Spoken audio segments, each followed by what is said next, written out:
One day Peter Rabbit sat listening to it, and it reminded him that he hadn't called on Bob White for some time, and also that there were some things about Bob White that he didn't know. He decided that he would go at once to call on Bob and try to satisfy his curiosity. So off he started, lipperty-lipperty-lip. Chapter 2 Bob White Has Visitors.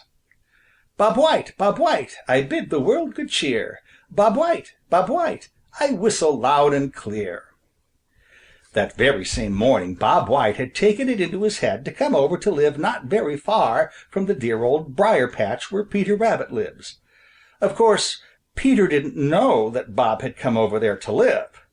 For that matter, I doubt if Bob White knew it himself. He just happened over that way and liked it, and so finally he made up his mind to look about there for a place to make his home. Now, Peter Rabbit had known Bob White for a long time. Peter, in his roaming about, had met Bob a number of times, and they had passed the time of day. Whenever Peter had heard Bob whistling within a reasonable distance, he had made it a point to call on him. Bob is such a cheery fellow that somehow Peter always felt better for just a word or two with him. So when Bob began to whistle that spring morning, Peter hurried over, lipperty-lipperty-lip, to call. He didn't have far to go, for Bob was sitting on a fence post just a little way from the dear Old Briar patch.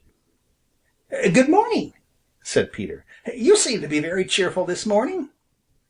"Why not?" replied Bob White. "I'm always cheerful. It's the only way to get along in this world."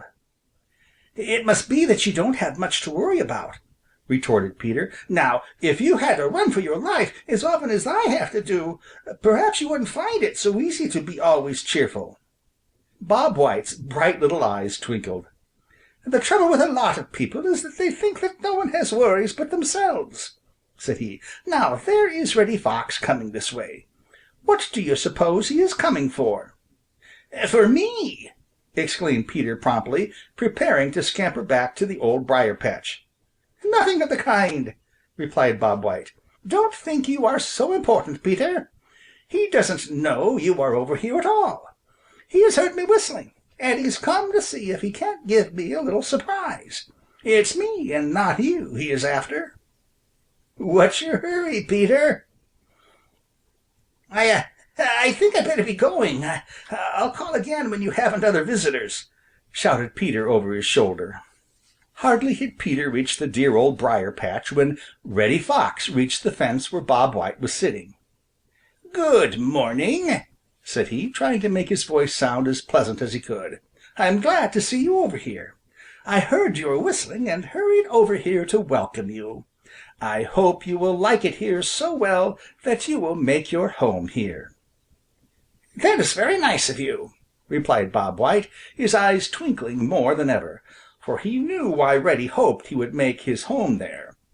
He knew that Reddy hoped to find that home and make a good dinner on quail some day. "It is very pleasant over here, and I don't know but I will stay. Everybody seems very neighborly.